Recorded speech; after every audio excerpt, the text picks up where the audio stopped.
The Jackson County Victims Assistance Program says they provided services to over 4,000 crime victims from 2017 to 2018. But they say that number is actually much higher because it's only reflective of the cases they've prosecuted. We tend to focus on the actual crime in culture, and we forget that there's someone behind it. Every day we encounter survivors and victims of crimes, whether it be a neighbor, friend, or family member, and we may not even know it. Thank you for calling the National Domestic Violence Hotline. According to the National Domestic Violence Hotline, 24 people per minute are victims of rape, physical violence, or stalking by an intimate partner in the United States. That's more than 12 million women and men over the course of a year. It isn't that someone's choosing to allow it to happen.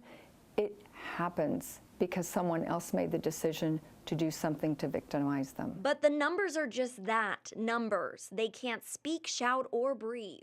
It's why Barbara Johnson, Executive Director of Domestic and Sexual Violence Resource Center Community Works, says it's so important to give victims back their voice. Bringing it up and saying, this is not acceptable. She says a fundamental part of victims having a voice is to know their rights. In Oregon, victims have the right to dignity and respect, the right to speak at some court hearings, and restitution. Because there are people who are going through an incident that may be the most traumatic thing that's ever happened to them in their life. That's where Tammy Pitson and Diana Hamilton come in. There's a job that has to be done by the system, but there are people involved in that. They say many times people feel afraid to come forward, but that it's necessary in order to put perpetrators behind bars. The district attorney's office, our goal is to hold offenders accountable. Pitson and Hamilton admit the judicial system is about justice, not healing.